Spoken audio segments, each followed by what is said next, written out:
So we're going to use some of the concepts from the autonomic nervous system for blood pressure regulation and shock, but we're also going to introduce the renin-angiotensin system and a few other concepts as well. So strap in, let's go. All right. So Glynnis Fitzgerald is a 22-year-old woman. She delivered her baby 2 hours ago. Problem is that her pulse is fast, her blood pressure is low, she continues to bleed vaginally, and she's pale and weak. Well, what is this? This is probably headed towards shock. And so when the body is in shock, there's certain responses that happen. Now, we have to remember that blood pressure is determined by the cardiac output and the systemic vascular resistance. And that's why she's losing some of her systemic vascular resistance, because she's got volume issues here, doesn't she? Both for stroke volume and also volume in the periphery. Her cardiac output, she's trying to increase because she's increasing her heart rate. The problem is her stroke volume is actually probably decreasing because she's lost blood and her total body volume of fluid is decreased.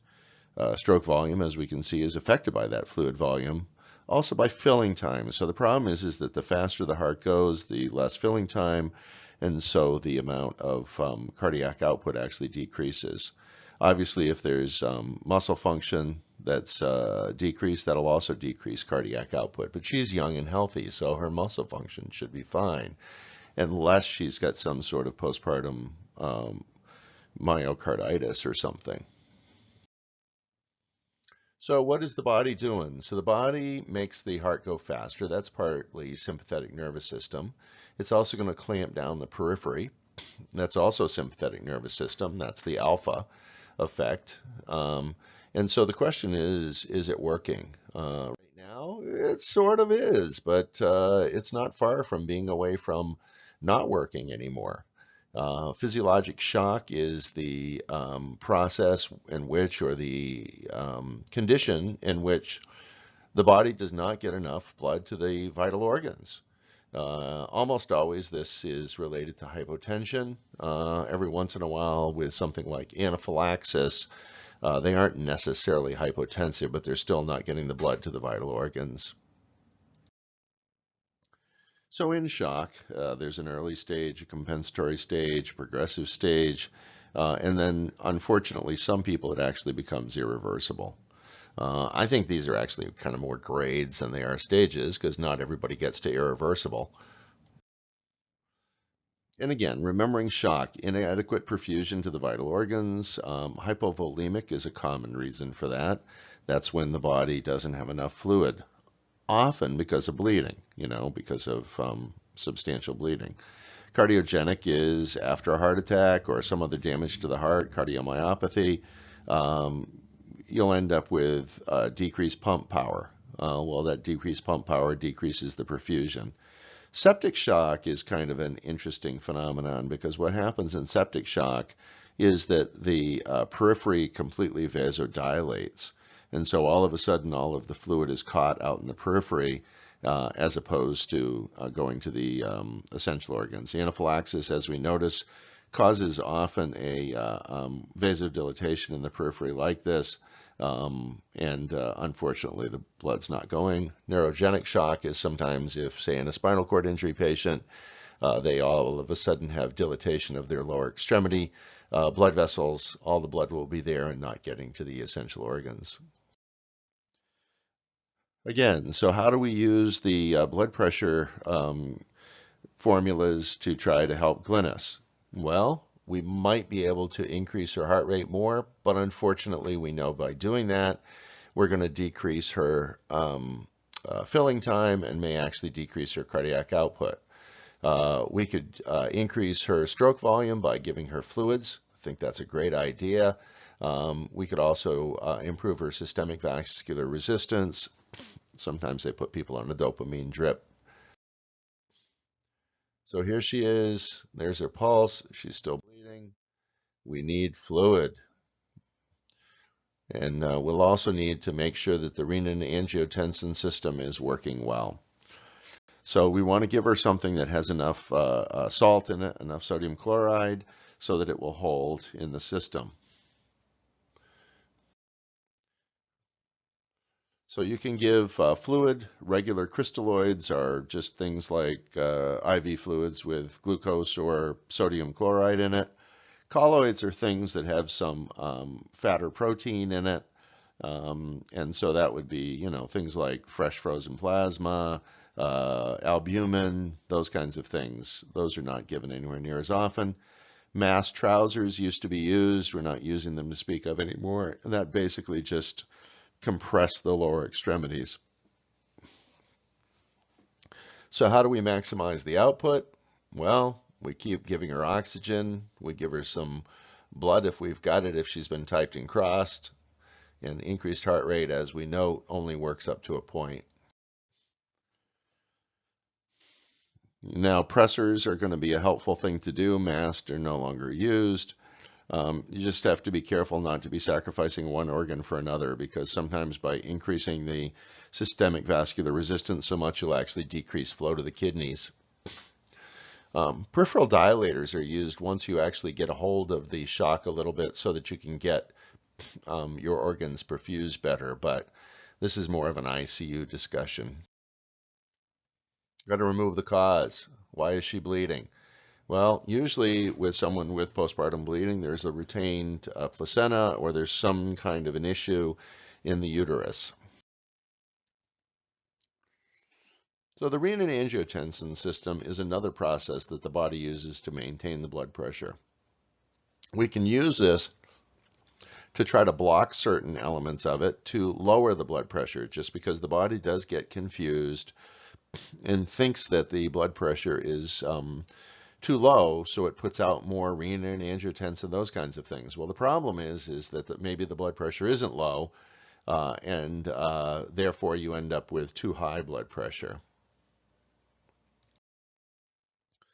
So you have low blood pressure, whether it be real or imagined. Renin is secreted by the kidney. It flows through the bloodstream. Angiotensin 1 is produced. It then is converted from angiotensin 1 to angiotensin 2 by the angiotensin converting enzyme, which is found in the lung. This is an important point because, unfortunately, sometimes ACE inhibitors will cause cough. Angiotensin 2 is then circulating and works directly on the peripheral blood vessels, and also on the adrenal glands to cause them to secrete aldosterone. Aldosterone is the name, sodium retention is the game, and so by maintaining the sodium retention, you maintain fluid, and therefore the blood pressure goes up. So when we talk about hypertension, we usually talk about essential hypertension. Now, this is clearly a weird way of thinking of it. Back in the 1920s or so, when we first learned how to measure blood pressure, the Germans were the ones that had done that, and they theorized that some people just needed higher blood pressure to perfuse their brain and to do what they need to do. So therefore, they thought that blood pressure was essential for them. Even though we know that it's not anymore, we've actually maintained that term. Secondary hypertension is due to other things, people with renal disease, people that are on estrogens, people that are on other medications, anabolic steroids. Bodybuilders will often get substantial hypertension from doing those anabolic medicines. So what can we do? So the renin is secreted. Why would the renin get confused? Sometimes in diabetes there's issues. Sometimes there's actually a little bit of renal artery stenosis. There's a little narrowing of the renal artery. And in that case, the renin is increased, and therefore the body increases the blood pressure. So how do we block the effects of the renin or the angiotensin? So there are renin blockers. They're almost never used just because of the number of side effects. Someday they may come back, and you do need to be aware that it's possible to block it at that point. But there's only one that I'm aware of, and I've actually never seen it used. ACE inhibitors are any medicine that ends in pril, lisinopril, captopril, any of those. They decrease the circulating volume. And how do they do that? They basically cause blockage of that aldosterone effect, and by not having the aldosterone, you don't retain sodium, and by not retaining sodium, you don't retain fluid. So therefore, they decrease the amount of blood fluid in the body, which decreases preload. They also have that peripheral vasodilatory effect, and so they decrease the resistance that the body is feeling, and so they decrease afterload. Hypertension is a place where we use these ACE inhibitors. We also use them a lot for heart failure, since they decrease the overall work of the heart by decreasing both preload and afterload. So we'll talk about that a little bit more when we get to heart failure. ACE inhibitor side effects. Generally, the problem is that if you have somebody with renal artery stenosis and you give them an ACE inhibitor, they'll often increase their BUN and creatinine substantially and may also go with a high potassium. High potassium, of course, is very concerning because elevated potassium can result in cardiac dysrhythmias.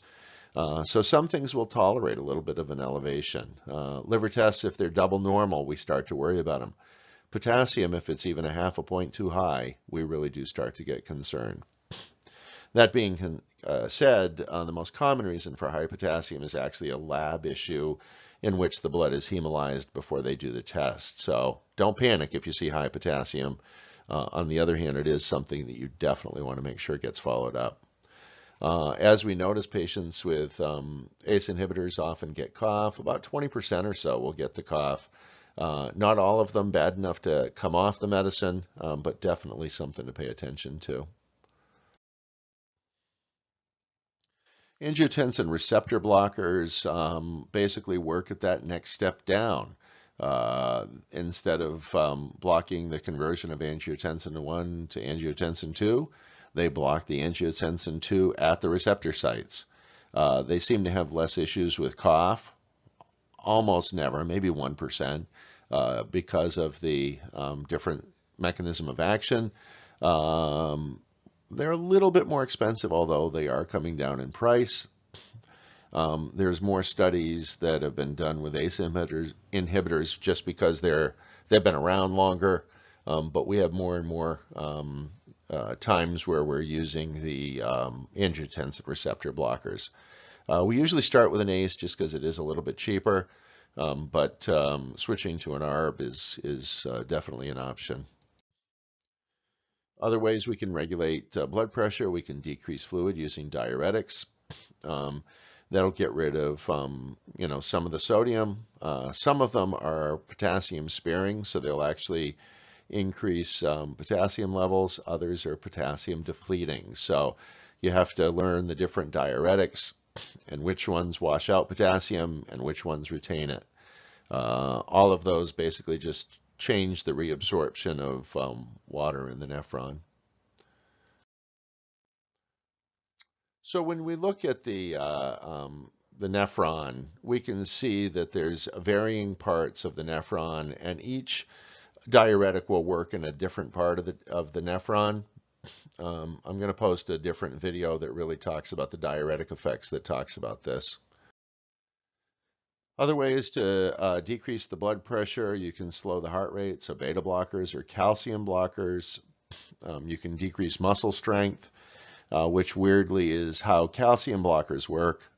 Calcium blockers have real use in heart rate issues. If you've got somebody with supraventricular tachycardia or atrial fibrillation, then they're really helpful for slowing the heart rate. The problem is that they do decrease the muscle strength. So if you've got somebody that has borderline cardiac function, you have to be extremely careful or avoid them in general.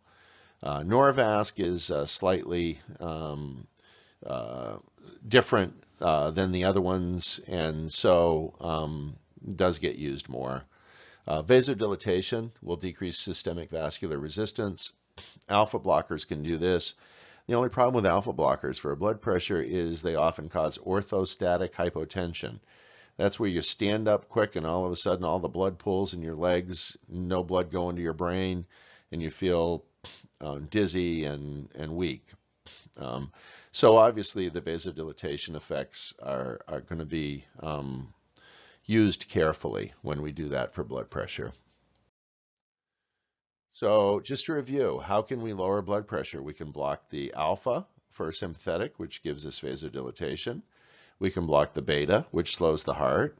We could do stimulation of the parasympathetic nervous system, but that's going to give us a lot more side effects, right?